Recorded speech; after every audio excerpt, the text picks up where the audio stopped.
자, 이번 이야기는 시청자 연원님께서 찾아오셨습니다. 연원님께서는 굉장히 섬뜩하게 귀신을 보신 그 현장을 목격을 잘 하시고 또 그 이야기들을 많이 전달을 해주시는 분이죠. 빨리 만나보도록 하겠습니다. 네, 여보세요. 연원님. 안녕하세요. 오늘도 이렇게 찾아와 주셨군요. 일단은 연원님께서 오늘 해주실 이야기는 어떤 이야기가 될까요? 오늘은 두 개 다 저희 어머니가 해주신 이야기로 갖고 왔습니다. 좋습니다. 그럼 빠르게 만나보도록 할게요. 렛츠고! 길이십니다. 연어예요.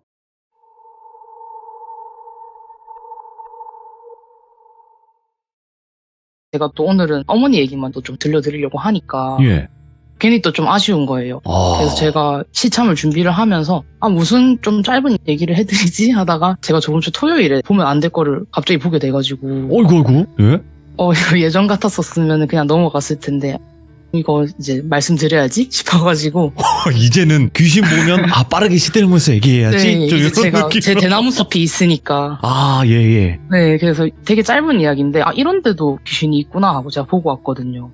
제가 저번 주 토요일에 되게 간만에 그런 걸 좀 봤어요. 요 근래에도 컨디션이 너무 좋아서 안 보고 있었었는데 제가 저번 주 토요일에 친한 친구랑 제가 요새 좀 취미로 하고 있는 게 클라이밍을 하고 있어요. 그래서 저번 주 토요일에도 친구랑 이제 실내 암벽장을 갔는데 거기가 규모가 꽤 컸거든요. 그래서 거기서 클라이밍을 막 하고 있는데 클라이밍장이 규칙이 뭐냐면 이건 절대적으로 지켜야 되는 안전수칙이에요. 다른 사람이 등반을 하고 있으면 그 사람하고 제가 풀고 있는 문제가 루트가 겹치는지 그리고 그 사람이 낙하할 만한 지점과 제가 들어갈 지점이 겹치는지 등을 확인을 하고 이미 등반하고 계신 분 근처에서 등반을 하면 안 돼요. 그렇겠죠. 위험하니까. 네, 그게 저희 안전수칙이고 또 올라가신 분은 좌우를 살필 여력이 잘 없기 때문에 무조건 그걸 지켜줘야 돼요. 그래서 제가 주변에 아무도 없는 걸 확인을 하고 등반을 해서 거의 정상 홀드를 딱 잡기 직전이었었어요. 제 마지막 홀드를 딱 잡았는데 제 왼쪽을 딱 보니까 저랑 되게 가까운 곳에 사람이 한 분 매달려 계신 거예요. 근데 클라이밍장은 정상이 되게 높게 있기 때문에 사람이 서 있는 높이로는 부족하거든요. 그래서 어떤 비매너가 이렇게 위험하게 또 제가 잡아야 되는 홀드가 되게 불안정한 홀드였었어가지고 조금 위험하실 것 같은데 하고 일단 제가 제 자리를 다시 딱 안전하게 잡은 후에 다시 보니까 그분이 걸고 있던 홀드가 이제 클라이밍 홀드가 되게 다양한 종류들이 있는데 예. 손가락이 겨우 걸릴 법한 홀드였었어요. 손가락 끝 힘으로 버티는 홀드인데 그거를 맨발로 발을 건 채로 거꾸로 매달려 있는 거예요. 클라이밍 홀드에. 그래서 제가 처음엔 기인이신가? 저 정도 자신감이 있으니까 사람이 이렇게 홀드에 타고 있는데도 등반을 한 건가? 예. 근데 그럴 리가 없잖아요. 그리고 그 홀드는 인간의 힘으로는 도저히 매달릴 수가 없는 건데 또 클라이밍은 그런 기교를 부리시는 분들이 계시니까 제가 이제 주변에 있는 안전 홀드가 있어요. 내려올 때 잡고 내려오는 홀드를 잡고 뒤에 있는 사람들 반응을 살펴보니까 그런 기교를 펼치고 있는데 아무도 그 사람을 안 보고 있는 거예요. 그래서 이거 귀신이구나 하면서 이제 안전 홀드 잡고 제가 눈 거의 깜다시피 하고 그냥 안전 홀드 잡고 그 귀신 얼굴은 안 보고 그냥 딱 내려오자마자 친구한테 이제 얼굴 딱 붙이면서 땡땡아 나 좀 탈의실에 데려다줘. 보면 안 될 거 본 것 같아. 근데 그 친구는 알거든요. 예. 정말 저랑 친한 친구라 가지고 그 친구랑 탈의실 가갖고 땡땡아 저기 B 섹션에 홀드에 좀 뭐 이상한 거 달려있더라.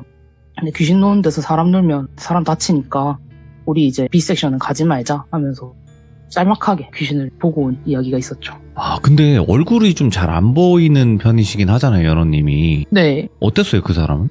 약간 좀 그냥 일반 클라이밍 하시는 분 복장을 입고 계셨었어가지고 저도 많이 헷갈렸었던 것 같은데 남자분이셨을 거예요. 되게 네. 마른 체형분들이 클라이밍을 잘 하시거든요. 되게 깡마른 체형에 그냥 클라이밍 하시는 복장을 입으시고 근데 클라이밍 화를 안 신고 맨발 상태시고 얼굴은 제가 안 보려고 하기는 하는데 안 보이기도 하지만은 가끔씩 눈이 마주쳤다는 느낌이 들 때는 있어요. 예. 근데 아무래도 상황이 제가 조금 잘못하면 저도 다칠 수 있는 상황이어가지고 그래서 최대한 그냥 시선은 그냥 아래로 깔고 이렇게 내려오고 그쪽을 시선을 안 두기는 했는데 되게 사람하고 흡사하게 거기 매달려서 놀고 계시더라고요. 그러면 거기서 사고가 있었을까요? 아니면 단순히 그냥 귀신이 따라한 정도일까요? 모르겠네요. 제가 그거를. 보기에는 재밌어 보여서 그냥 따라했구나. 재밌어 보여서 하는 느낌 그런 느낌이 좀 받을 때가 있거든요. 얘가 왜 이런 행동을 하고 예. 왜 여기에 있는지가 가끔씩 좀 느껴질 때가 있는데 그건 딱 보면 알아요. 이분 여기서 돌아가셨구나. 그런데 그냥 그분은 여기서 되게 재밌게 놀고 계시구나. 왜냐면 느껴지는 기운이 되게 신나셨었어요. 그냥 자, 이제부터 클라이밍 하시는 분들은 혼자 못 하시겠네, 밤에. 이거 못해요. 아, 그렇게 밝고 깨끗한 곳에서도 그런 식으로 나온다는 게 저도 좀 놀래가지고. 어디에나 있고, 아시죠, 연호님? 그리고 또 시들문 지금 듣고 계신 분들 옆에 다 있잖아요. 그죠? 그죠? 예, 다 있어요. 자, 그러면 이제 어머님 이야기인데 어떤 이야기가 될까요? 이 얘기는 저희 어머니가 겪으신 일은 아니고, 어머니가 일본에서 유학생활 하시던 중에 나이 차이는 한 7살인가 8살 나는, 연배 차이가 많이 나는 남자 선배님이 한 분 계셨었는데, 네. 그분이 해주신 좀 기묘한 이야기가 있으셔가지고 제가 한번 오늘 말씀드리려고 합니다. 예전부터 계속 제가 말씀드리고 있다시피 어머니는 일본에서 미술로 유학 생활을 하셨었어요. 그런데 또 일본은 섬이기도 하고 저희가 듣기로는 되게 기묘한 이야기가 많잖아요. 그래서 이거는 제가 추측하건대 뭔가 요괴에 관련된 이야기였던 것 같은데, 선배분 이름은 그분도 일본인이시니까 그냥 제가 제일 부르기 편한 이름으로 미나모토 선배라고 하고 이야기를 시작하겠습니다. 예. 미나모토 선배는 먼 타지에서 온 저희 어머니한테 되게 학교 생활도 잘 알려주시고 또 친구도 많이 만들어주신 정말 고마우신 분이라고 저희 어머니가 말씀하셨었어요. 예. 그래서 그 선배분이 가끔씩 어머니 힘든 일이 있으면 술도 한잔 사주시고 그러시다 보니까 들려주신 이야기인데, 미나모토 선배가 약 1학년이던 시절, 어머니 말에 의하면은 그 미나모토 선배가 키도 되게 펀칠하시고 인물도 그 일본 배우 기무라 타쿠야라는 이야. 배우를 좀 닮으셨었다고. 잘생기셨는데? 네, 되게 엄청난 훈남이셨었대요. 예. 그래서 그런가 이제 입학하자마자 여러 여성분들한테 대시가 끊이지를 않으셨었대요.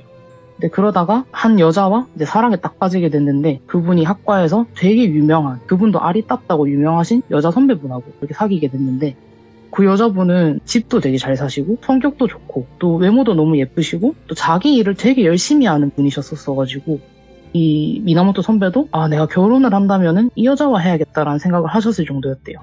뭐 그렇게 이제 미나모토 선배는 그 여자 선배한테 완전히 푹 빠져가지고, 예. 이 여자 선배는 아무래도 이제 거의 졸업학년이 끝빠지셨었어가지고 이대기도 하고 해서 작업을 밤늦게까지 했대요.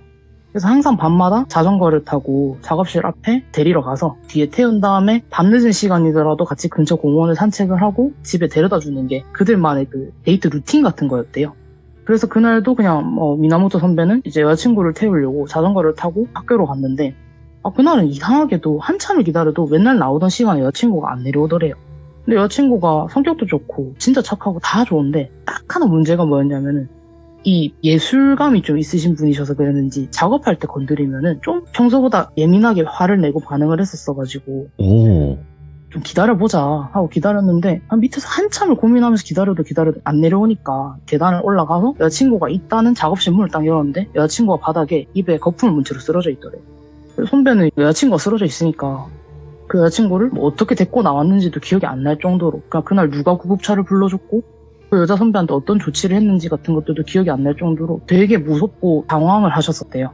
그래도 다행히 이제 다른 옆방에 있는 작업실 분들이 도와주셔가지고 여자친구분을 무사히 병원으로 옮겼는데, 문제가 뭐냐면 그 여자친구분이 쓰러진 이유도 알 수가 없고 어떤 병명이 있는 건지도 알 수가 없고 왜 의식이 돌아오지 않는지도 병원에서는 알 수가 없다고 했대요. 그래서 그냥 미나모토 선배는 그날 이후로 매일같이 병원을 찾아갔대요. 그냥 아침 일찍 학교 가기 전에 신사 들려가지고 여자친구 좀 낫게 해주세요 기도를 드리고, 그러고 나서 학교를 갔다가 여자친구가 있는 병원에 가서 또 밤 늦은 시간까지 여자친구 곁을 지키다가 그 집 어머니하고 교대를 하고 집에 가는 일상을 반복을 하셨었는데, 네. 그걸 한 달 정도를 반복을 하니까 여자친구분이 어느 날 갑자기 의식이 돌아오셨대요. 근데 이 여자친구분이 의식이 돌아오시기는 했는데 말을 안 하더래요, 사람이. 입도 꼼뻑을 안 해가지고. 그리고 또 어떨 때는 가끔씩 혼자서 정신을 잃기도 하고.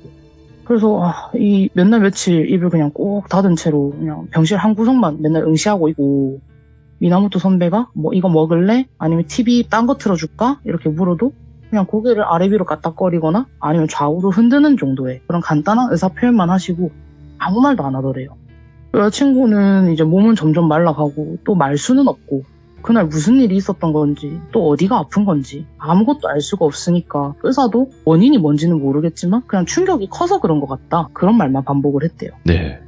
선배는 그런 여자친구가 답답하기도 하면서 또 너무 사랑하니까 걱정이 됐던 거죠. 그래서 그날 도대체 무슨 일이 있었길래 내가 딱 10분만 더 일찍 갈걸, 내가 좀만 더 일찍 올라가 볼걸, 이런 자책들도 하시면서 여러 날들을 지내셨는데, 어느 날은 미나모토 선배가 학교를 마치고 병원에 와서 이제 병실 구석 의자에 앉아가지고 그날은 너무 피곤해서 잠이 드셨대요. 이렇게 잠을 자고 있는데 어디 꿈속에서 들리는 것처럼 여자친구 목소리로 자만이 나리마세, 자만이 나리마세, 한국말로 방해되지 않아요 라는 말을 여러 번 반복을 하더래요. 예. 그래서 미나모토 선배가 몇 달 만에 듣는 이 여자친구 목소리에 심장이 두근거려가지고 눈에 번쩍 뜨니까 실제로 여자친구가 말을 하고 있더래요. 내용이 조금 이상하기는 했지만 무슨 말을 하든지 간에 지금 일단 내 여자친구가 입을 연 상황이니까 벌떡 일어나가지고 가서 여자친구를 막 끌어안았대요. 근데 여자친구분은 안긴 채로도 계속해서 자만이 나리마세, 자만이 나리마세, 방해되지 않아요, 방해되지 않아요, 계속 그 말을 반복을 하더래요. 그래서 미나모토 선배가 막 울면서 여자친구한테 대체 뭐가 방해되지 않는 거냐고 막 물어도 여자친구는 그냥 하염없이 계속해서 방해되지 않아요, 죄송합니다, 죄송합니다, 괜찮습니다, 계속 이 말만 반복을 하더래요. 그렇게 또 그 말만 계속 반복하기를 며칠을 반복하고 또 입을 다물었다가 또 며칠을 반복하고 입을 다무는 사이에 계절이 2번이 바뀌고 결국에는 그 다음 해가 찾아왔대요. 예. 그맘때쯤부터는 선배도 이제 인내심의 한계를 느끼기 시작을 했었고 또 여자친구 부모님이 선배를 붙잡고 이제 그만 헤어지는 게 어떻겠냐. 너는 젊고 미래가 창창한데 저렇게 아픈 우리 딸한테 네가 안 매여 있으면 좋겠다라고 얘기를 해주셔가지고 선배는 그때 이후로는 여자친구를 찾아가지 않았고 네. 이제 곧장 휴학을 하시고 일본이나 뭐 한국, 중국, 미국 같은 곳들을 1년 동안 여행을 하셨대요. 휴학을 하고. 그러고 외국을 여행하시는 중에도 뭐 종종 전 여자친구 생각 같은 것들이 하면서 지내시다가 도쿄로 돌아와서 다시 학교를 복학을 하셨는데 또 학교를 가니까 그 같이 거닐던 캠퍼스, 데이트하던 공원 이런 것들을 보니까 또 사람이 문득 궁금해지더래요. 어떻게 지내고 있을지, 잘 살고는 있을지, 지금은 다 나았을까. 그런 생각들이 드니까 전 여자친구에 대해서 수소문을 조금 했대요. 아직 그 여자친구분도 휴학한 지가 1년이 조금밖에 안 넘었으니까. 그래서 후배들하고 선배들한테 이야기를 듣기를 그때 이후로 휴학을 해서 복학은 아직 안 했는데 그냥 그 태어난 날에 부모님이랑 같이 학교에 한번 들렸다가 갔었대요. 그래서 뭐 그런 이야기만 들리고 다른 이야기는 들리지 않는데 미나모토 선배는 아 그래도 퇴원을 했구나. 예. 그리고 퇴원을 하고 자기 발로 학교까지 왔다 갔구나. 많이 괜찮아졌나 싶어져가지고 이제 몇 날 며칠을 고민을 좀 하다가 술 한 잔 딱 하고 술김에 그 집으로 전화를 딱 걸었대요. 그러니까 이제 어머니가 받으셨는데 미나모토 선배가 얼굴도 잘생겼는데 젠틀하기도 했대요. 아 어머니 잘 지내셨죠? 예, 저 미나모토입니다. 네, 이번에 저 도쿄 돌아왔어요. 저 근데 혹시 땡땡이는 잘 지내고 있나요? 하고 물으니까 어머니가 엄청 반가워하시면서 잘 지냈냐고 몸 무사히 돌아와서 다행이라고. 아 근데 지금 땡땡이가 자고 있어서 바꿔주진 못할 것 같은데 많이 괜찮아졌다고. 땡땡이가 요즘 들어서 미나모토 너 얘기 안 그래도 많이 했는데 언제 한번 시간 되면은 들릴래? 이렇게 말을 하더래요.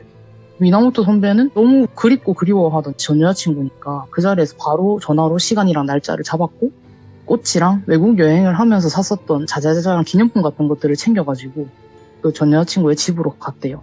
현관에 서서 문을 이렇게 두드리니까 전 여자친구가 환하게 웃으면서 문을 열어줬고 예.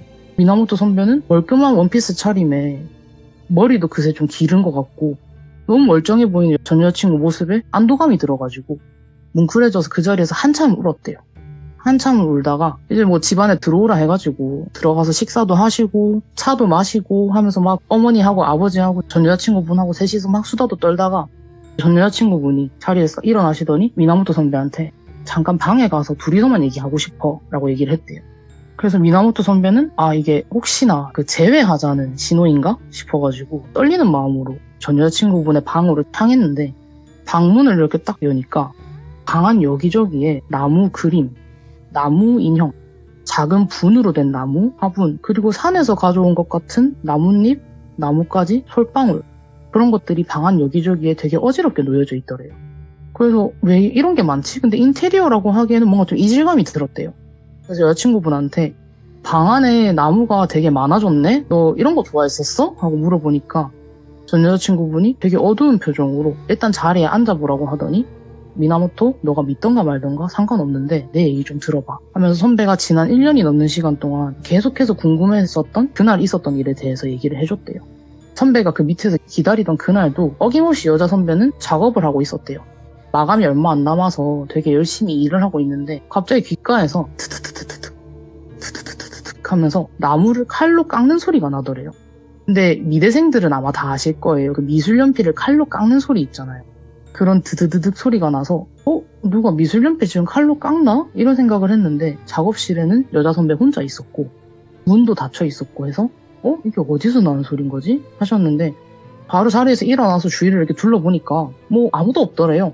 아무도 없고 소리의 근원지도 도저히 찾을 수가 없어서 뭐 이제 안 들리니까 됐다 하면서 다시 자리에 앉아서 막 그림을 그리고 있는데 한참을 그리다 보니까 또 어디서 드드드드드득 드드드드드득 하면서 나무 깎는 소리가 나더래요. 예? 근데 좀 예민하다고 했잖아요. 그래서 이번엔 집중력이 흐트러지니까 화가 많이 난 여자 선배가 벌떡 일어나서 작업실 안, 복도까지 샅샅이 뒤졌는데도 소리의 근원지를 찾지를 못했대요.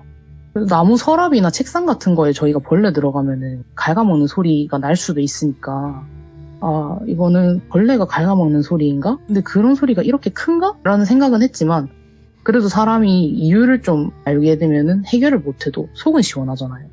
그래서 그냥 신경 쓰지 말자. 그림 그냥 마저 그리자 하다가 한참 그리다가 미나모토 올 시간 다 됐는데 싶어서 일을 정리를 하고 있었대요. 근데 또다시 뒤쪽에서 드드드드드드 드드드드드 소리가 들리더래요. 근데 이번엔 좀 더 크게 그리고 여자 선배 머리 바로 뒤에서 선배가 뭐지? 하는데 갑자기 드드드득 소리가 뚝 그치더니 한 초등학생 정도 나이의 되게 어린 여자아이 목소리로 와타시가 이때 자만이 나리마시타카? 제가 있어서 방해가 되었나요? 그렇게 등 뒤에서 묻더래요. 여자 선배는 등 뒤에서 넘어온 그 말이 상황이 너무 당황스럽고 무섭잖아요. 그리고 그 목소리가 되게 부드럽고 귀여운 여자 아기의 목소리인데도 불구하고 어딘가 사람이 아닌 것 같다 싶은 날카로움이 있었대요.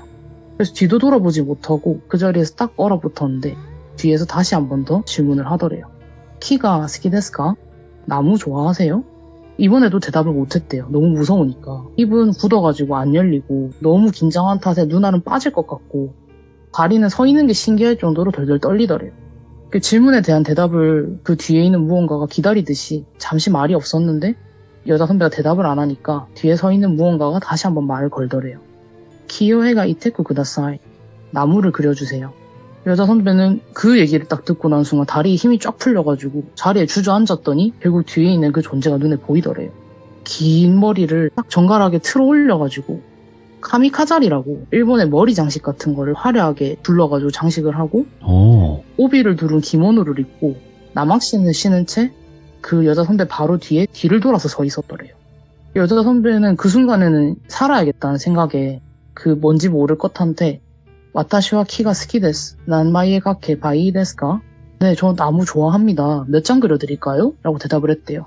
그러니까 그것이 잠깐 웃더니 남학신에 다가거리면서 천천히 뒤를 도는데 뭔가 의미를 알 수 없는 말을 하더래요. 키와 센네니 키르, 히토와 샤큐넨 오이키르, 소레데 카레와 키니 나리타 가타다테. 나무는 1000년을 살고 사람은 100년을 살아. 그래서 그는 나무가 되고 싶었대. 그러면서 여자 선배를 향해서 몸을 이렇게 돌렸는데 손이 피노키오 손처럼 나무를 정교하게 깎아서 만들어져 있었고 하얀 버선이로 보이는 정강이도 나무로 되어져 있더래요. 그 기억을 마지막으로 여자 선배는 이제 바로 하고 정신을 잃었는데 눈을 떠보니까 병실이었대요. 다행이다 하면서 앞을 딱 보니까 눈을 뜨자마자 그 여자 선배 눈에 보이는 거는 남자친구인 미나모토와 그 옆에 서 있는 나무로 만든 여자. 근데 미나모토 선배 눈에는 그 여자가 보이는 것 같질 않더래요. 그래서 여자 선배는 비명도 못 지르고 목소리도 그때부터 갑자기 안 나오기 시작을 하더래요. 그래서 그냥 물끄러미 그 나무 여자를 바라만 보니까 그 나무 여자가 그냥 씩 웃고는 병실 한 구석에 딱 자리를 잡고 서 있더래요. 그러고는 하루 종일 본인을 쳐다보더래요. 단 한시도 빠지지 않고 하루 종일. 그래서 주변 사람들한테 저 이상한 게 보여요 라고 말도 할 수가 없었대요. 그게 지켜보고 있으니까. 그래서 여자 선배가 저 존재를 어떻게 해야지 내가 쫓아낼 수 있을까 하면서 혼자 고민을 좀 하고 있었대요. 어느 날은. 그러다가 문득 자기가 기절하기 직전에 떠올렸었던 기억 속에서 저게 나무를 그려달라 했었던 게 기억이 난 거예요. 그래서 원하는 바를 들어주면은 떠나지 않을까? 나무를 한번 그려줘 볼까? 생각을 해서 간호사한테 펜하고 종이를 받아와가지고 나무를 한 그루 그렸대요. 그 나무 여자가 언제 가까이 왔는지 여자 선배 옆에 와서 그림을 물끄러미 쳐다보면서 코레다 코레다 이거다 하면서 입을 쭉 찢고는 뛰듯이 기뻐하더래요. 그러면서 뭐 히토치다케 하나만 더. 그래서 그 말을 들은 여자 선배가 또 나무 한 그루를 더 그려줬대요. 그러니까 또 나무로 만든 여자애가 코레다 와타시 스고쿠 우레시 뭐 히토치다케 이거다. 나 너무 신나. 하나만 더. 그래서 또 나무를 그려주니까 모히토치다케 계속해서 하나만 더 그려달라고 요구를 하더래요. 근데 이 여자 선배는 너무 무서우니까 이 무서운 마음에 틈만 나면 계속 그려줬는데도 그칠 줄 모르고 계속해서 요구를 하더래요. 예.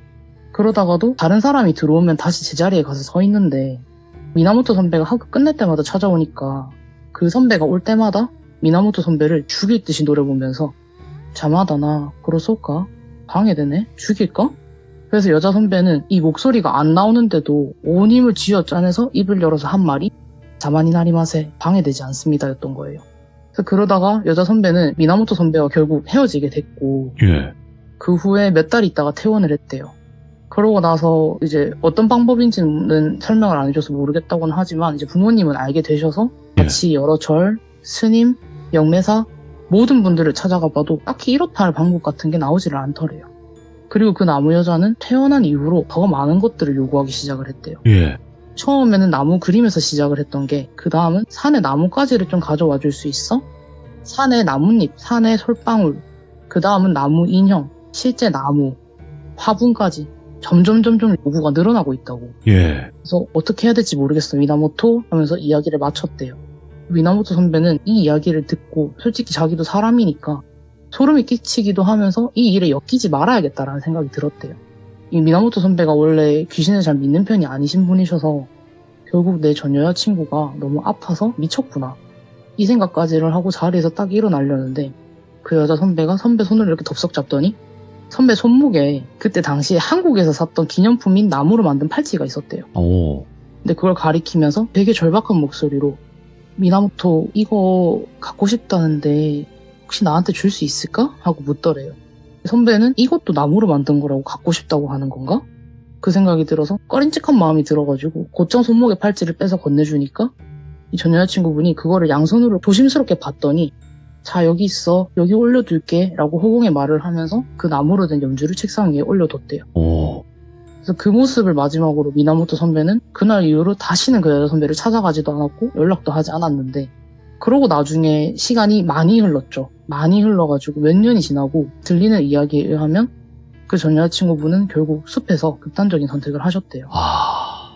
그래서 다른 분들은 그 언니가 아파서 많이 힘들어서 그랬나 보다 아니면 집안이 망해서 그랬다더라 그런 이런저런 이야기들이 수군거리는데 선배만 혼자 그 얘기를 들었을 때 그 나무 여자한테 전 여자친구가 그림을 그려주겠다고 약속을 해서 요구를 들어주다 결국 숲으로까지 따라간 게 아닐까 한다는 생각을 하셨다고 하며 미나모토 선배가 이야기를 마쳐주셨습니다. 야, 아니 근데 이야기도 이야기지만 이 중간중간 어쨌든 일본에서 있었던 일이니까 네. 일본어를 해주시는데 제가 알아듣는 그게 너무나 즐겁네요.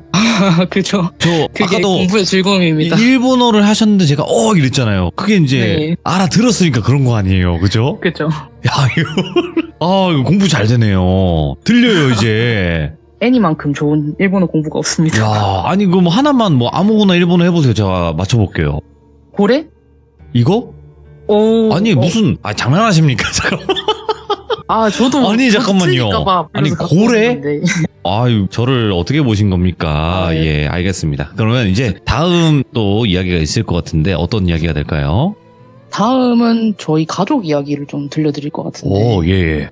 이번 이야기도 어머니가 들려주신 거긴 한데 저희 외할머니의 어머니 그러니까 저한테는 외증조모 얘기인데요. 이제 저희 외갓집이 대대로 좀 그런 게 있다고 했잖아요. 네. 저희 외갓집은 그게 어디서 시작된 건지는 저희가 뿌리를 알 수가 없어요. 왜냐면은 신줄 집안이나 이런 것도 아니기 때문에 그냥 그렇다더라 하고 그런 사람들이 있으니까 그런가 보다 해서 정도의 차이가 조금 있기는 한데 그래도 일단 적어도 저희 집은 외증조모, 저희 외할머니, 저희 어머니 그리고 저까지 여자들이 주로 귀신을 봐오고 있는데 그래서 시간을 좀 거슬러 올라가서 저희 외증조 할머니도 젊으실 때 귀신을 보셨었대요. 지금은 돌아가셨지만 그래서 제가 종종 이야기해서 말씀드렸듯이 저희 외가는 다 제주도 분들이세요. 다 옛날부터 제주도에 터를 잡고 사셨고 저희 어머니도 어릴 적에는 큰 곳이 제주도시고 그러신데 그래서 어머니가 제주도 시골집 바닷가가 보이는 곳에 저희 집이 있는데 이제 거기 누워있으면 외증조 할머니가 눕혀놓고 머리도 빗어주시고 뭐 옥수수도 좀 주시면서 무서운 얘기, 신기한 얘기, 할머니가 젊을 때 본 도깨비 얘기, 요괴 얘기 이런 것들을 들려주셨었대요. 네. 그러다가 어머니가 기억에 남은 이야기이신데 이것도 그냥 바닷가에서 누워서 옛날 이야기 듣는다 생각하고 들어주시면 감사하겠습니다. 그때는 저희 외증조 할머님이 젊으실 때라고 하셨었으니까 아마 무척 옛날일 거예요. 네, 저희 외증조 할머니가 어리셨을 때 주변 어르신들이 너는 신내림을 받아야 되는 게 아니냐 할 정도로 귀신도 되게 잘 보시고 또 가끔 좀 뭔가 저희 예지몽 비스무리한 거를 꾸셨었대요.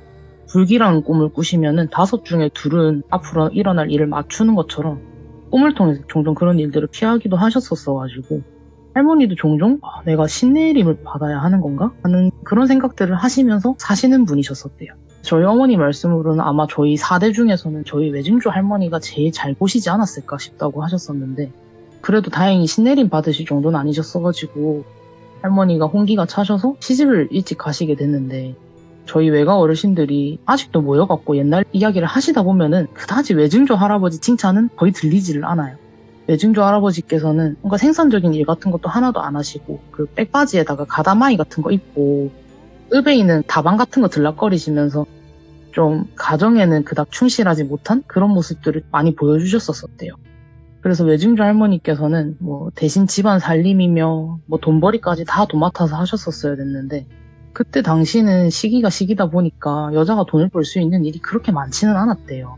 그래서 제주도다 보니까 물질도 좀 하시고 또 삭바느질 같은 것도 좀 하시면서 어린 자식들 먹이고 입히긴 하셨는데 그것도 다 빠듯하니까 뭘 해야지 내가 내 새끼들 부족하지 않게 입히고 또 먹일 수 있을까 막 그런 고민을 하시던 어느 날에 요즘으로 치면은 이장님이죠. 이장님 정도 되시는 분이 어느 날 집에 찾아오셨대요.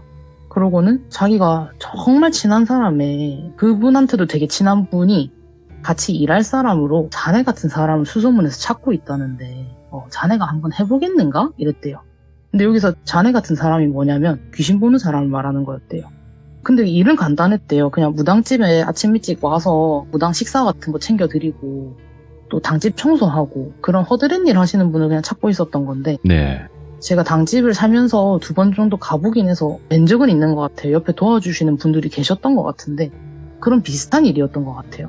그래갖고 할머니는 콕 집어서 귀신을 볼 줄 아는 사람을 찾는다는 게 좀 찝찝하시긴 했는데 저한테는 큰할아버지 그러니까 큰아들을 또 학교에 보내야 했었어가지고 당장 돈이 급하니까 그 일을 그냥 하겠다고 하셨대요. 그래서 당집에서 일을 하기 시작하셨는데 일을 하기로 하고 그 무당분이 할머니 보고 이제 일 시작하기 전에 그래도 한번 만나서 식사라도 하자 해갖고 이제 그 집을 딱 찾아갔더니 그 집 딱 들어가서 무당이 큰 산방이라고 하죠. 약간 대청마루 비슷한 곳에 가만히 앉아 있더래요. 그래서 할머니가 안녕하세요 하고 인사를 하니까 할머니 쪽은 쳐다도 안 보고 안녕하세요 하고 인사를 받더래요. 그래서 할머니가 처음에는 아이고 이제 내 돈줄 진 사람이 참으로 심보가 못되먹은 인간인갑다. 어째 사람을 쳐다도 안 보고 저리 인사를 하노 이렇게 생각을 했는데 좀 더 가까이 가서 대화를 나눠보니까 사람은 되게 사근사근하고 착하더래요.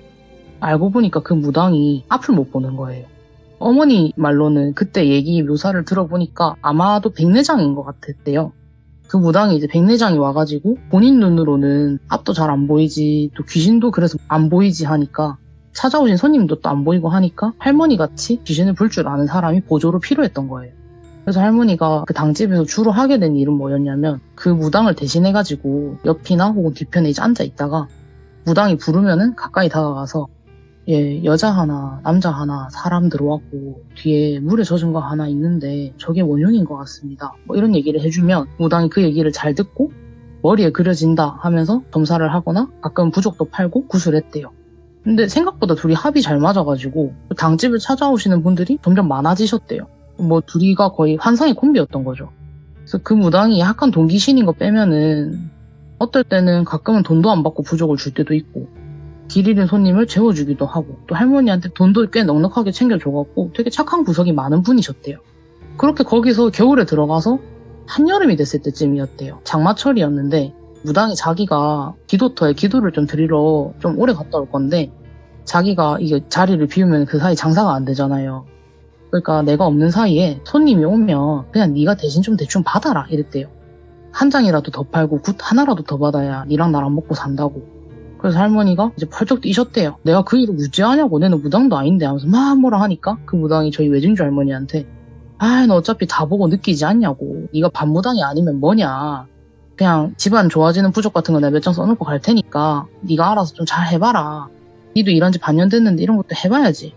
이러면서 그냥 제주도 어디에 있는 동굴 같은데 자기 무당 어머니하고 다른 무당 선생님들하고 몇 날 며칠 기도를 드리러 그냥 쏙 가버렸대요.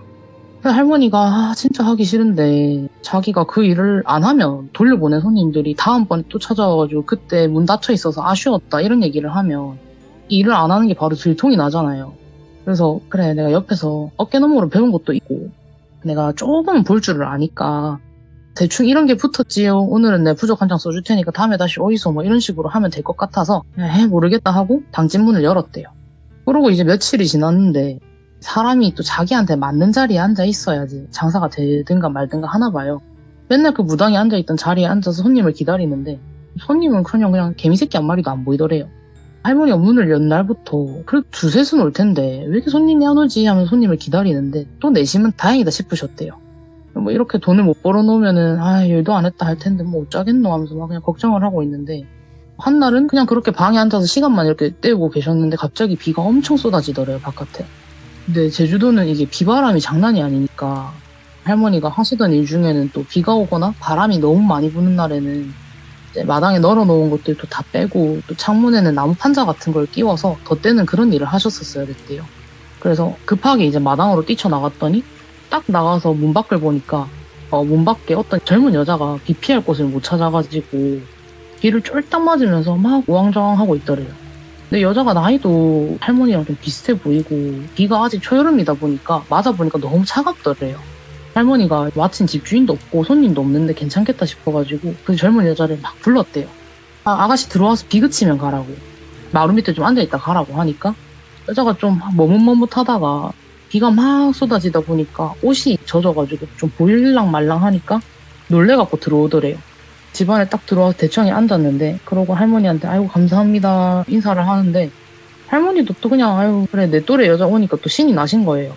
심심했는데 수다나 좀 떨어야겠다 하면서 옆에를 딱 보는데 그 여자분 옆에 되게 키가 작은 남자 하나가 앉아있더래요. 저런 게 언제부터 옆에 있었지 하는데 생긴 꼬라지가 딱 봐도 귀신이더래요. 이쪽 꼬라갖고 볼은 다 패여있고 눈 두덩이에도 살이 없어서 눈알이 거의 튀어나오기 직전인 어떤 남자가 아무 말도 안 하고 입을 꼭 닫은 채로 여자 옆에 되게 초라한 행색으로 앉아있더래요.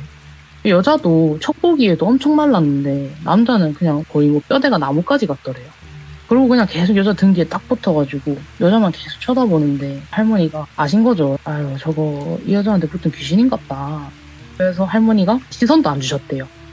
할머니는 무당도 아니시고 그냥 보이시는 거니까 뭐 해줄 수 있는 게 없어서 그냥 쳐다도 안 보고 있었는데 비가 그칠 기미가 안 보이니까 여자는 또 갈 길은 멀다 하고 해서 점심 먹을 시간도 다 됐고 해서 여자한테 그러면 밥이라도 한 끼 먹고 가라 하면서 할머니가 같이 먹으면 된다 숟가락 하나만 더 넣으면 된다 하면서 식사를 딱 차려드리려고 하는데 여자가 표정이 영 안 좋더래요. 그래서 할머니가 뭐 와 그라요 하니까 여자가 아닙니다 제가 음식이 잘 안 넘어가가지고요 그쪽만 식사하셔요 저는 저 고기만 넘어가면 저희 집이니까 그냥 집에 가서 먹겠습니다 뭐 그런 말을 하더래요. 근데 한국인은 또 이게 밥정이 무섭잖아요. 할머니는 영 못마땅하더래요. 저래 말랐는데 어째 뭘 안 먹고 저 높은 고개를 넘어간단 말이고 싶어가지고 밥상을 차려와서 억지로 앞에 앉혔대요. 뭐 옛날이니까 거창한 밥상까지는 아니더라도 바로 앞이 바다여서 뭐 이것저것 먹을 건 좀 제법 있었대요. 손님도 있고 하니까 다른 굿판 가가지고 받아온 음식도 좀 꺼내고 해갖고 푸짐하게 밥상을 차려서 대청에 딱 갖고 오니까 여자가 갑자기 눈을 반짝거리더래요. 눈을 반짝반짝거리면서 밥상을 딱 보자마자 며칠 굶은 사람 마냥 아이고 잘 먹겠습니다 감사합니다 하고는 갑자기 눈이 획 돌아가지고 거의 밥상에 달려들더래요.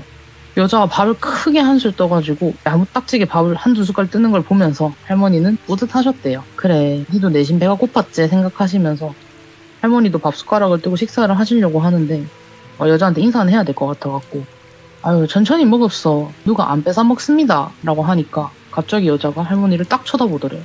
그걸 먹던 숟가락을 내려놓고 할머니한테 가까이 다가와서 되게 작은 목소리로 누가 들을까봐 말하는 것처럼 소곤거리더래요. 아닙니다. 제 밥은 진짜로 뺏어 먹습니다 하더래요. 할머니가 영문을 모르겠어가지고 그게 무슨 소리예요? 하니까 여자가 갑자기 옆으로 픽 쓰러지더래요. 그리고 잠을 자는 것처럼 어느 순간부터는 코 고는 소리를 내더래요. 네. 코를 도롱도롱 골면서 잠을 자기 시작을 해서 할머니가 이게 무슨 상황이지 하면서 상황을 파악하기도 전에 아까부터 계속 여자 뒤에서 보였다 안 보였다 하던 그 삐쩍 마른 남자가 할머니는 쳐다도 안 보고 밥상으로 가까이 와갖고 여자 밥을 막 퍼먹더래요. 그 할머니는 막 상황이 이해가 안 가니까 그걸 멍하게 보고 계시는데 그 귀신이 앞에 있는 생선, 국 이런 것들을 다 개걸스럽게 해치우고 식사를 딱 다 했는지 숟가락을 탁 내려놓고 그냥 딱 일어나갖고 싹 사라지더래요. 할머니가 그 남자가 이제 사라진 쪽을 보시다가 다시 밥상을 보니까 여자한테 준 밥이 그냥 양이 그대로더래요. 여자가 먹다만 상태 그대로인데 이게 뭐지 싶어갖고 근데 이상한 냄새가 나갖고 그 밥그릇을 들어서 맡아보니까 밥이 그새 쉬어갖고 쉰내가 진동을 하더래요 밥에서. 근데 또 할머니 밥은 멀쩡하더래요. 그래서 이게 귀신이 먹은 밥이어갖고 다 상했구나 싶어서 할머니가 음식들은 다 버리시고 할머니 밥만 드시고 그 여자가 깨어나기를 기다렸대요. 이게 지가 지 밥 뺏어 먹는다는 게 이 뜻이구나 하면서 이제 할머니가 기다리니까 여자가 딱 일어나갖고 할머니를 쳐다보면서 대성통곡을 하더래요. 막 울면서 또 그런다고 사람을 잠도 못 자게 하고 밥도 못 먹게 하면은 내는 어째 살란 말이고 하면서 악을 쓰니까 할머니가 그 여자를 달래주면서 물었대요. 뭔 일인데 그러냐고. 그쪽 밥 뺏어 먹는 게 귀신 맞지요? 하니까 여자가 울음을 딱 멈추고 하는 말이 여기도 아까 보니까 밖에 대나무에 걸려있는 거 보니까 당집이던데 제 이야기 좀 들어줘서 이게 다 저희 돌아가신 아버지 때문이라 해 하면서 얘기를 하더래요. 자초지종을 들어보니까 여자 아버지가 저 고개 좀 넘어가고 좀 가다 보면은 큰 항구 마을이 하나 있는데 거기서 그 여자 아버지가 뭐 육지랑 제주를 오가는 배 같은 걸 운항을 하셨었대요. 그래서 육지 물건 들여와서 제주에서 팔고 또 제주에서 말린 생선 갖다 팔고 하니까 이제 부잣집이 된 거죠 그 집이. 아버지가 우리나라가 그때는 광복한 지도 얼마 안 됐고 하니까 이제 뭐 먹고 살던 시기에 아끼던 게 버릇이 돼가지고 그렇게 온 가족이고 밑에 일하는 식솔들까지 다 못 살게 구셨대요. 종들까지. 그래서 어느 날은 그 아가씨가 어릴 적에 집에서 일하던 어린 종 하나가 밥을 너무 적게 주니까 배가 고파갖고 부엌에 숨어들어서 밥을 몰래 며칠을 훔쳐 먹었대요. 남은 음식들을. 그러다가 아버지한테 들킨 거예요. 그래서 그 아버지가 화가 머리 끝까지 나갔고 그 밥 훔쳐 먹던 놈은 나중엔 재산도 훔쳐서 달아난다고 그 종놈을 멍석에 말아서 비 오는 날에 먼지나도록 팬 다음에 앞니 2개를 딱딱 뽑아갖고 쫓아내버렸대요. 예. 근데 훔쳐 먹은 게 밥인데 또 왜 그렇게까지 하냐는 생각이 들 수도 있겠지만 제주도는 쌀이 엄청 귀한 곳이라 가지고 거의 쌀값이 금값이 더 곳이다 보니까 그렇게 좀 엄하게 혼을 내고 쫓아냈는데 쫓겨난 종은 뭐 일하던 집에서 어떻게 보면 귀한 식량을 훔쳐먹은 일꾼이니까 누가 그 종을 써주는 사람이 아무도 없잖아요. 구걸도 안 되지 일에도 안 써주지 하다 보니까 그냥 거지꼴로 마을을 돌아다니는 거를 이 아가씨가 어릴 때부터 종종 봐왔었대요. 그러다가 이제 그 종이 뭐 어째 잘못됐는지 근처 해변가에서 죽은 채로 발견이 됐대요. 근데 이제 그 종이 결국 죽었다는 얘기가 마을에 퍼진 순간부터 아버지가 갑자기 시름시름 앓으시더래요. 식사도 제대로 못 하시고 매번 한두 숟갈 드시다가 상을 물리시고 밤에는 또 잠도 못 주무시고 그러다가 이제 기력이 떨어지셔가지고 아버지가 한 해를 못 넘기고 결국 돌아가셨대요. 동네 사람들이 이제 수군거린 거죠. 그 종이 죽고 나서 저 집안에 한을 품어갖고 저러는 거라고. 아가씨 어머니가 이 얘기를 듣고 이제 용하다는 무당을 찾아가갖고 사정을 막 설명을 하니까 귀신은 바다를 못 건너니까 장소는 저기 육지로 보내서 그 귀신이 못 참게 숨기시고 작년은 홍기가 차면은 바로 시집을 보내갖고 이 집안 사람이 아니게 하십시오라고 했대요. 그 오빠는 그 얘기를 듣자마자 육지에 있는 고모댁인가 뭐 이모댁인가를 보내지고 자기는 제주도에 남아가지고 한 해, 2해 나이를 먹어가는데 자기도 어느 정도 좀 나이가 차서 아가씨 태가 나니까 어머니가 신랑감을 찾아다니기 시작을 했대요. 근데 딱 그 순간부터 그 죽은 종놈이 이 아가씨 눈에 보이기 시작을 하더래요. 잠을 자려고 누우면은 그게 옆에 와가지고 같이 눕는데요. 네. 같이 한 이불을 덮고 누워가지고 귀에다 대고 배고프지 않아? 배고프지 않아? 우리 뭐 좀 먹으러 갈래? 뭐 이런 식으로 계속 말을 하고 중얼거려서 잠도 잘 못 자게 되고 밥을 먹으려고 수저를 들고 한두 숟갈을 하고 있으면 어느 순간 앞에 나타나가지고 자기 옆에서 침을 질질 흘리면서 쳐다보고 있대요. 그러다가 정신을 차리면은 자기는 어느 순간 잠들어 있고 밥상에 밥은 다 씌워져 있거나 아니면 엎어져 있거나 자기 입으로 치워달라 했거나 하더래요. 근데 그걸 매일매일 매 끼니 매 잠자리 때마다 그러니까 이게 너무 힘들고 무서워가지고 점점 이 여자가 피골이 상접해져서 이제 막 볼도 다 패였었대요. 할머니가 보기에 사람이 너무 말라갖고. 그러니까 이제 소문이 난 거예요. 또 저 집안이 귀신이 들려서 둘째 딸이 그 죽은 애비처럼 점점 말라간다고. 그래갖고 이제 어머니가 하다못해 나중에는 저기 진짜 못 산다는 집에다가 돈을 주고 시집을 보내려고 해도 그 집에서도 거절을 하더래요. 그래서 안 되겠다 싶어가지고 자기가 방금 되게 아침 일찍 다른 당집에 들렸다 오는 길인데 그 집에서는 이 옆에 붙어있는 이 남자를 보지도 못했는데 선생님은 이 귀신을 보기도 하시니까 되게 용한 분인갑소 좀 도와주이소 이렇게 얘기를 했대요.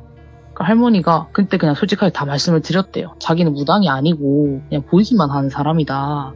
지금 잠시 나가 계신 주인분이 돌아오시면 내가 얘기를 좀 해보고 찾아뵙겠습니다 하니까 여자가 자기 마을이 어디고 뭐 어디를 찾아오면 되는지를 이제 알려주고 있던 자리를 정리를 하고 우박 인사를 하고 그냥 더벅더벅 걸어가더래요. 자기 집 쪽으로. 그러고 이제 며칠 있다가 원래 집주인인 무당분이 돌아오셔가지고 그동안 있었었던 일들을 말씀을 들으니까 그 무당분이 그 집에 한번 가보자 이랬대요. 자기가 직접 손도 좀 잡아보고 집안 기운을 좀 느껴봐야겠다고. 근데 이게 보통 원한귀가 아닌 것 같은데 이게 내 힘으로 될지는 모르겠는데 내가 얼마 전에 다녀온 기도터가 기운이 되게 충만하고 좋았던 곳이라고 가능할 수도 있겠다. 한번 가보자 이러더래요. 할머니가 짐을 꾸려갖고 그걸 지고 이제 무당손을 딱 잡고 오름을 몇 개를 넘어서 그 마을로 갔대요. 마을에 갔더니 마을 초입에 누가 봐도 부잣집인 것 같은 집이 있어가지고 문을 두드려서 그 집 여자 이름을 딱 대면서 물어봤대요. 이제 땡땡이라는 아가씨가 이 마을에 삽니까? 하고 물어보니까 그냥 그 집 아가씨더래요.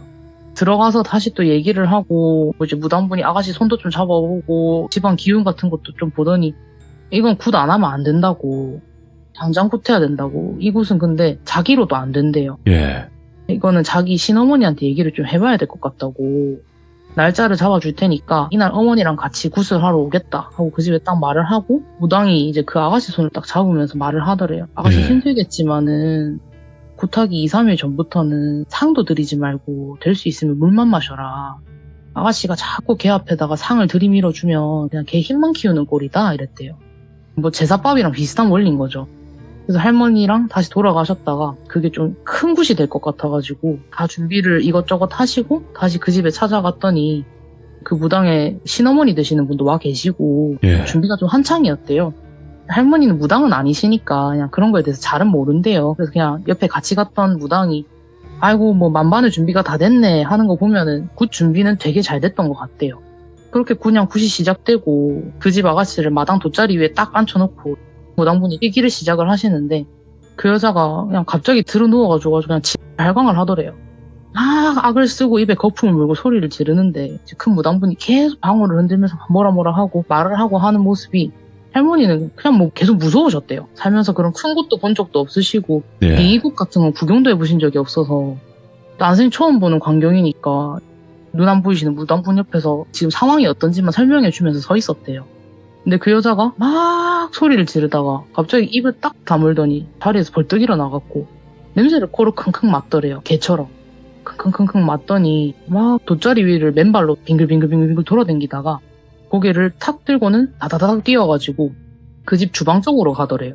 그런데 큰 무당분이 뭔가를 아셨는지 저거 빨리 잡아! 하셨는데 막 굿 도와주시는 분들이 그 여자를 잡으려고 쫓아가는데 얼마나 날랜지 그냥 뭐 다 피하고 주방으로 쏙 들어가고는 문을 안에서 탁 잠그더래요. 그 할머니도 놀래고 무당분도 놀래고 큰어머니도 놀래셔갖고 막 이게 뭐지 하면서 문을 막 두드리고 저거 열 거 가져오라면서 주위가 막 소란스러웠대요. 근데 그러고 있는데 잠시 후에 그 주방 안에서 막 진짜 여자가 살려달라고 지르는 듯한 비명소리가 막 나더래요. 주방 안에서. 근데 아무리 흔들고 아무리 빗장문을 올리려고 해도 나무문이 도저히 안 열리더래요.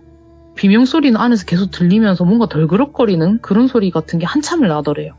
그러다가 어느 순간 주변이 고요해지고 결국에는 그 구판에 계시던 그 북치시는 분이 어디서 망치 같은 걸 갖고 오셔서 그걸로 문을 부수고 들어가니까 그 아궁이에 굿이 끝나면 구판 오신 분들한테 식사 대접하려고 큰 솥에다가 제주도식 탕국을 끓이고 있었대요. 그 큰 가마솥에 그 아가씨가 상반신을 집어넣고 몸이 반은 화상을 입고 익사한 채로 죽어 있더래요. 그래서 그 여자 시신이 가마솥에 몸을 반쯤 넣고 몸이 축 늘어져가지고 걸쳐져서 덜렁거리는 걸 보고 그래서 그 집 어머니는 뭐 기절하시고 뭐 난리도 아니었대요. 그래서 결국에는 이 빙의자가 돌아가셨으니까 굿은 실패로 끝이 난 거죠. 이제 굿은 실패했고 그래서 뭐 그 여자 목숨까지 갖고 와서 사람 목숨 2개 가져갔으면 됐다 싶었는지 귀신은 다시는 안 나타났는데 나중에 이제 구판 정리하면서 식솔들이랑 섞여갖고 막 물건들을 정리하면서 식솔들 얘기를 할머니가 이제 가만 들으니까 아가씨 시체를 급하게 건져서 모포 위에 눕혀놓고 보니까 입안에 탄국 건더기를 한가득 물고 있더래요. 죽기 직전까지도 얼마나 퍼먹었는지 아무리 입을 벌려서 그걸 털어내도 건더기가 한참을 나오더랬대요. 그래갖고 할머니가 아이고 걸신 하나 잘못 집에 들였다가 아이고 집안이 풍비박산이 났구나. 그래서 저희 어머니한테도 인색하게 굴지 말고 베풀면서 살아라. 그렇게 하시면서 옛날 이야기는 끝을 내주셨다고 아십니다. 야, 근데 연어님은 진짜 장점이 뚜렷하시네요. 어떻게, 야, 이게 한국의 이야기도 너무나 잘하시고, 일본의 이야기도 잘하시고, 이거 어떻게, 이거 사기 아닙니까? 아유, 일본, 한국, 중국밖에 모릅니다. 아니, 잠깐만요. 야, 중국까지? 아, 제가 옛날에 어. 중국 유학 갔다 왔었어가지고. 좀 재능이 많다라는 얘기를 좀 많이 들으셨겠네요, 연어님도. 저는 그냥 그렇죠, 뭐. 겸손하십니다. 그러니까 겸손해야 돼요, 사람은. 예, 연어님 오늘 어찌 보면 세 가지 이야기를 들려주신 거예요, 그죠? 아, 그쵸. 네, 뭐 의도치 앞에 않게 짧은- 저번 주에 일이 있어가지고. 그쵸. 짧은 것까지 해서 세 가지 이야기를 들려주셨는데, 원래는 이게 하나하나 이야기가 기억에 안 남을 수 있거든요. 한쪽의 네. 이야기가 좀 더 세고 그러면 그 뒤쪽의 이야기가 좀 희석이 된다거나 그런 경우가 있는데, 이거는 하나하나 이야기가 전부 다 기억에 남는 섬뜩한 이야기. 너무나 잘 들었습니다. 고맙습니다. 아유, 감사합니다. 감사합니다. 자, 연어님은 오늘 처음 참여하시는 분이 아니에요. 네, 이때까지 계속 또 참여를 해주셨고, 또 하나하나 이야기마다 전부 다 또 레전드 이야기를 들려주셨던 분입니다. 그래서 연어님의 이야기가 업로드가 되면 꼭 들어보시길 바라겠습니다. 감사합니다.